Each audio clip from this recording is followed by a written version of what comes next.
Gerald, you remember earlier this year, there was a case where a bunch of lawyers were made to pay $5,000 for citing AI generated cases. Yes, I vaguely recall that, Yeah. and I think that's also one of the reasons why I'm a bit more cautious when I use AI. Mm-hmm. I sometimes I don't know, how much I should trust AI's output, and I find that I have to check a little bit more. But you know what's the scary thing? Sometimes you don't know what you're supposed to check for.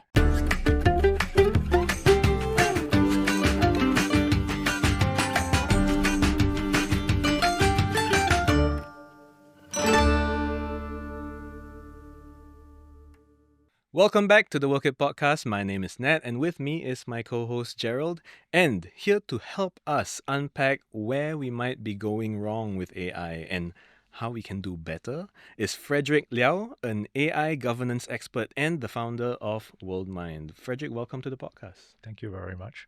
Okay, so we're going to get right into it. Help me and Gerald, and I guess the layperson who's listening or watching, understand what is going wrong with the way that we're beginning to use AI in the workplace.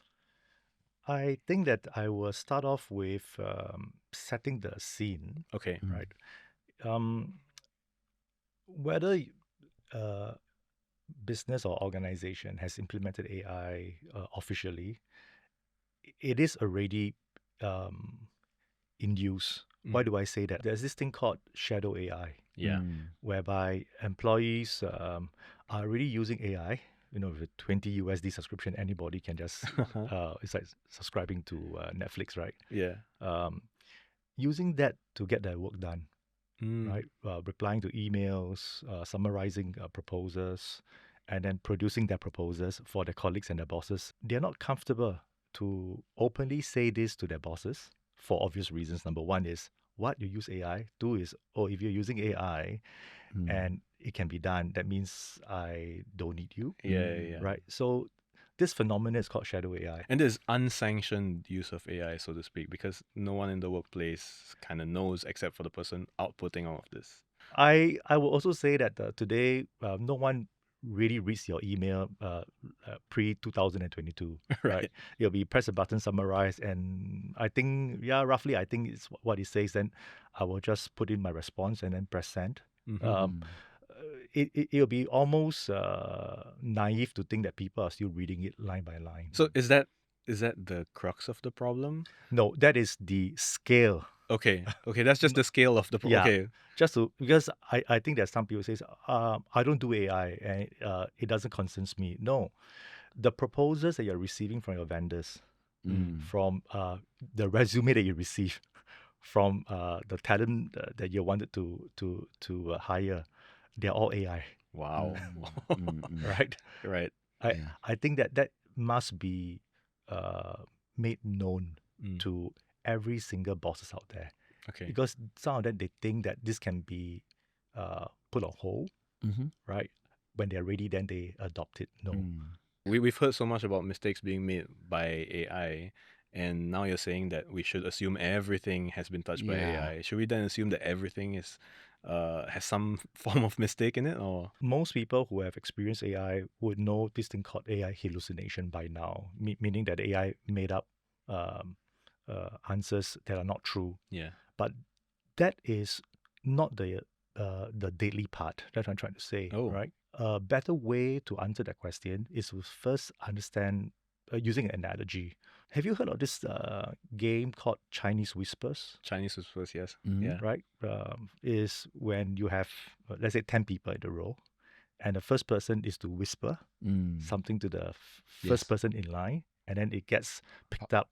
And then you see, pass a message. And then you see what's the final message the last person will have. That is a very good way of thinking how AI works underneath the hood. But instead of just one thread, think of it as parallel. You have maybe thousands of Chinese whispers going on. And your prompt that you put in is passed through this whole chains. And then at the end of the day, what is being picked up at layer 10, for example, can be very different from what you originally meant. That is the danger of AI. Is it because of the assumption that at every layer of this communication, a different AI or The signals are another. changed. Right. Okay. And when the layer one goes, that means the first person is to repeat what he heard from you to the second person. Mm, The signals can be he himself added certain stuff, right. or he thought he heard certain stuff, took out some stuff. So all these are signals Mm. that impacts the feed forward. That means the next person, and then finally the last person, and then they have to consolidate all this parallel Chinese, whisper Yeah. into one consolidated answer. Well, give us an example of how this would shake up in real life. 10 layers down, how different would that message Mm. or that mistake be amplified? A single person may be using the agent, and whatever the conversation that I have, it may actually drift. So you can have many rounds of conversation, it starts to drift, and then finally you say, okay, this proposal is fine, or this email is fine, and I send it out. And your colleague um, is going to take that input and then get the AI to read it. The summarized by Copilot, right? Exactly. Yeah. Then add their own input, and it says that, yeah, it's about right. Yeah. And then goes on. So that's where we Wow. introduce this term systemic decision rot. So the way I say it is AI do not fail one time spectacularly, which you can actually catch it. That's called hallucination. Mm. The danger is that it fails In uh, increments. Incrementally. yes, that means it fails very little. It just drifts very little, right?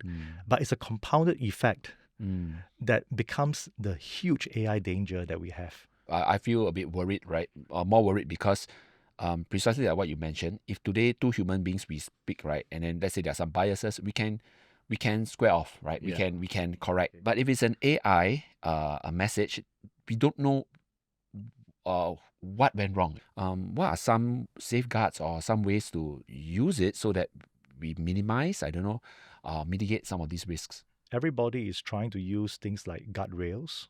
That means you have heard of like using prompt engineering, system prompt. You have got people who use like a recipe book. It's almost like a standard ops procedure, if you like. And before the AI agent runs or answers, it checks against that standard ops procedure. But that's where I think most people think that answers. No, it doesn't. It is still using the same Chinese whispers to consume Right. your whatever text you put in, and it runs through, and it can also misinterpret as well. What I'm getting from Frederick is that if today, in a larger enterprise where there are many decisions and workflows that flow together, Crosses. we really need a decision-making layer to kind of govern and make very not probabilistic, but really data-backed objective decisions. But for the rest of the people, like the consumers, like us, when we are just using it, I think We have to be our own decision we have to be the models. decision maker, right? Yeah. I always say it's like a little dance, right? Like Yeah. you dance with the AI, you give it some information, it gives you some options, and then you're thinking to yourself, okay, so ultimately, the final decision, the final action you take, it should not come from AI. It should be something that you do on your own.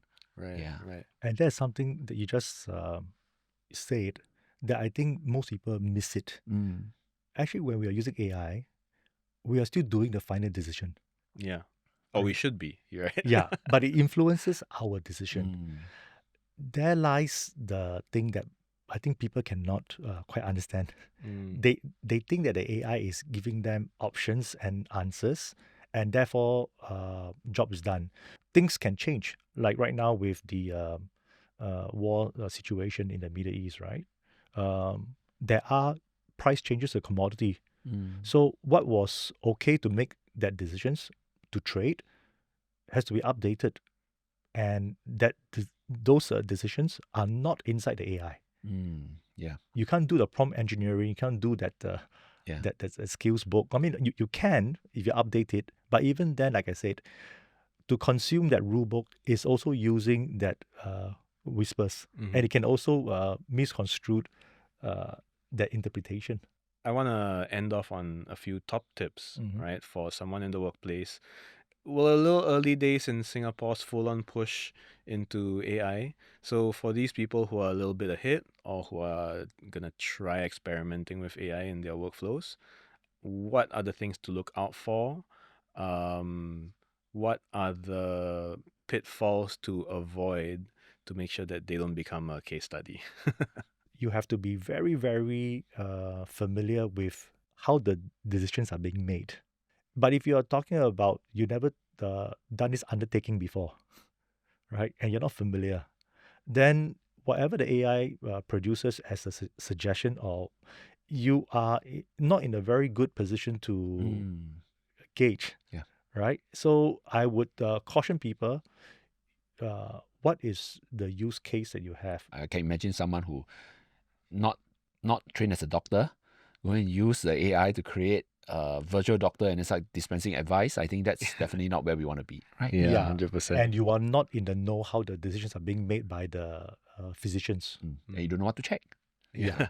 Intelligence today is a commodity. I mean, you don't need to go through universities to think through like a manager, because there is the AI has already studied all the MBA books and Yes, everything else, right? yes. It will produce a very well balanced report talking about, should I hire you as a business development manager? Yeah, right. Previously, I think if you ask somebody who has not gone through the kind of MBA, they will have a hard time. But today, anyone can do that, right?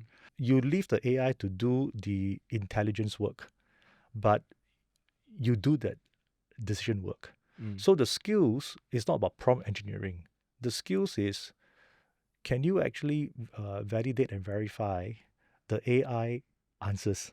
And that means we move the people up the ladder from writing report, generating sales proposal, which is what we are being most people are being paid right now, to moving up. Is this part of the project even possible, or is it profitable?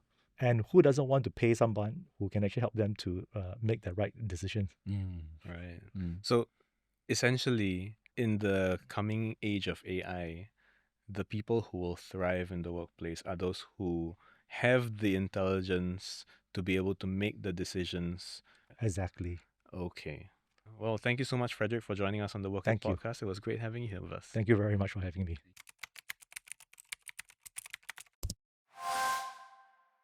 Hello and welcome back to our Ask Work It segment. If you have a question and you're struggling with it, you have no one to turn to, why not ask us and we might be able to help you out. For today, Gerald, we have a question that's come in from our listener, Jimmy. Now, Jimmy says he was recently given a promotion at work, but it didn't really feel like one. After a company restructuring and staff cuts, he was made to take on many more responsibilities, including work from colleagues who left, or I guess have been made to leave. His workload went up by 50%, but his pay only increased by 10%. He was told that if he didn't accept this new role, they would just hire someone else to replace him.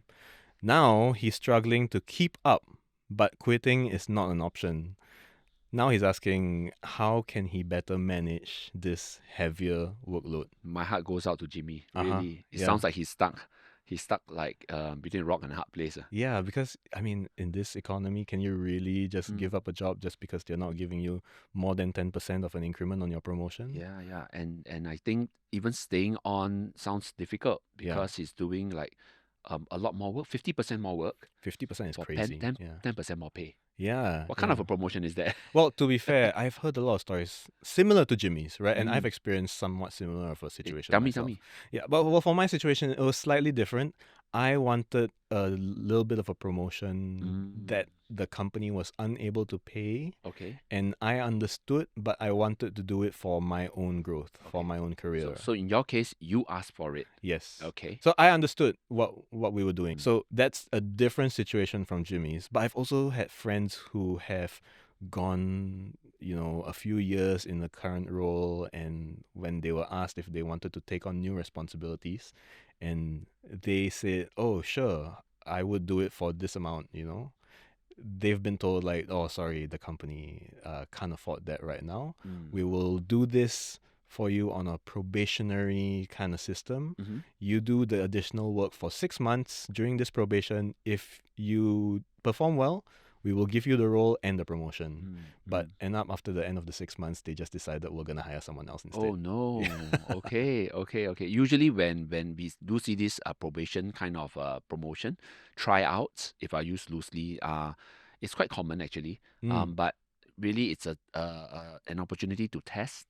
Let the person test whether they can fit the role, are they able to perform, and it's also sometimes it's a good opportunity for the person to decide whether they want it, because sometimes after trying it out they don't want. yeah. So then they will decline. But if performance is an issue, usually the company will not want. But in Yeah. your friend's case, it sounded like, I mean, she felt like she was just there as a placeholder while the oh, company was looking for the person they really wanted in that role. okay, So I think for her, it's a little bit more unfair. For okay. Jimmy's situation, I'm wondering whether you think this is fair because the company is giving him some form of an increment. It's Mhm. just not the increment he expects or wants. And the context here being that the company went through restructuring Mm, and people let go. So I believe that there were probably a lot of slack, a lot of work that needs to be tanked by somebody. yeah. So I don't know, was that the reason why the company felt like, okay, Jimmy, can you take on all these extra duties and we're just going to give you a 10%? It might be like that. And if that's the case, right, then it really points to perhaps really very poor job sizing Right. from the company. And job sizing is how you develop a job description suitable for someone to take on. And sometimes if today we just like throw in loose bits of work, right, that nobody is doing anymore and just ask someone to do it, it's not it doesn't help the employee to do the work well. You know what I mean? And at that level, even paying, I don't think there's any amount of money that you can pay that'll make it worthwhile, you see. It's not 10%, 50% more, even double the pay. Sometimes when the job is poorly scoped out, in a way where you feel like, the pieces of work I'm doing are not related, or the workload is just too heavy, it's just not worth it. Really? Because I feel like I can imagine Mm. if I was offered double my pay, I would 100% take that. You can give me whatever role within the organization, you double my pay, I will just do it. Mm. I might burn out after a while, I don't know what you're giving me. But at the moment, you just say, oh, we will 2x. And you just do this. I won't even read what you're asking me to do. I will just take it first. A lot of us, if we are at the situation, we want to try, Uh-huh. we want to push and see how far we can go. I think in Jimmy's case, it seems like he's struggling. When he struggles, he might be thinking about like, is it worth it, the amount, and maybe is the job even relevant to him anymore? Yeah. It may look very different from his original job scope.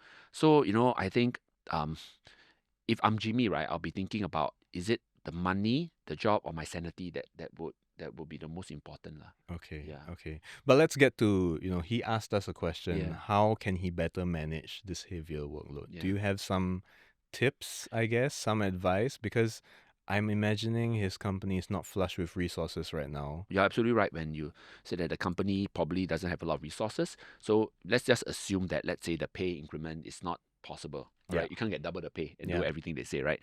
Then maybe Jimmy will have to look at the job scope and to find a way to talk to the boss about it. And this is a big one, right? Talking to your boss about your job scope.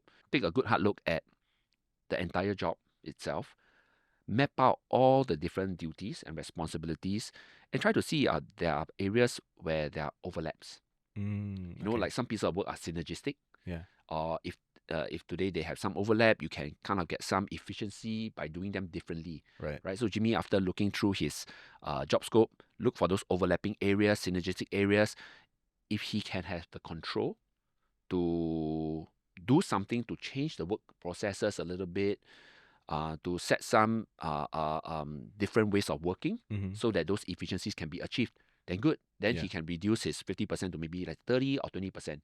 So more manageable, right? Right. Without having to talk to the boss. Right. Yeah. But if he is the only person left in his department and everyone else was let go, a lot of the other people were reporting to different managers, and now he himself is reporting to, let's say 4 different bosses. Oh man. Okay. Right? So, and there's no synergy with anything that he's doing. It's just suddenly he has 150% of his previous workload, right?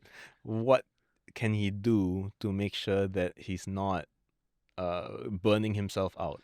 Yeah. So really, again, looking back at what he's doing, taking the hard look, maybe looking at which pieces of work are more logical extensions of his original portfolio. Okay. And those are the ones that maybe you are more open to keep, right? But the really unrelated ones, Jimmy has to find a way to deprioritize them, or rather even drop them if possible. And this will require that conversation with the boss. Like, you know what, I can't keep up, with this job scope. And these are the areas that I mapped out that maybe doesn't seem to quite fit in with the primary work that I'm doing. So if today your job is like filled with a lot of these type of different type of pieces where you have to kind of reset your mind and gear yourself up to restart the momentum to start another new piece of work, then there's a lot of inefficiency. So I think Jimmy got to let his boss know that, hey, look, it's taking a toll. It's not just that whether I can do the work or not, but it's not optimizing productivity. Yeah. And then in the name of productivity, can this be outsourced or deprioritized? Can the KPIs around this be reviewed? If he has multiple bosses, I think Jimmy will have to find out who is the boss. Or that he who's has. Who who's is the boss who's boss? managing his performance reviews and all of that. Yeah. Exactly. And truth be told, I've heard so many cases like this, and it's really, really a very tough situation. Just to find out who is the boss to listen to and get that boss to advocate for you, it's a big one. Yeah. Because I can also imagine Jimmy's not the only one in the company who's experiencing this, right? Yeah. So he doesn't want to come off as the only one complaining Yes, either. that's right. Yeah, That's but right. is there a space, or is it feasible for him to sit his multiple bosses down, his hypothetical multiple bosses down, and tell them, look, I am one person, I have 24 hours in a day, and I don't dedicate all of that to this job. In this 9 to 6 or whatever my work timing is, you guys need to figure out what I, as a resource, should be dedicated to. Is that a conversation that he can have with his bosses? Theoretically, it sounds possible, right? Yeah. But I think practically it's quite difficult to do that. Okay. I think this is a conversation that you should divide and conquer. Right. So you would say that he should kind of take on this divide and conquer himself rather than flag it to management. If Jimmy is willing to walk away from the job, then yes, why not? But okay. because you got to work with these people still. I see. And you know how the work relationship is. You might get what you want, but the people who are still there, they may have a certain impression, or they don't really like how you handled things, Right. and then it will make your working life a lot more miserable. So I feel like in Jimmy's case, try to work things out with the direct boss, the direct manager, or the managers involved. Divide and conquer, right? Approach each of them, explain, and then try to see what can be done to try to reduce the job scope. And if all else fails, then Jimmy really has to decide whether is it the work or is it the sanity that he wants to hold on to, and not be afraid to walk away. He has to have a line, a red line that cannot be crossed. And if once it's crossed, then he got to be ready to walk away. Okay, but let's say he wants to stay, right? Because nowhere in his letter to us did he say that he actually wants to leave, right? Which, I mean, good for you, Jimmy, but like, you're better than me. But let's say he wants to persevere, he manages this heavier workload, and eventually the market's turned, the company's doing better. I imagine he would want to be properly compensated.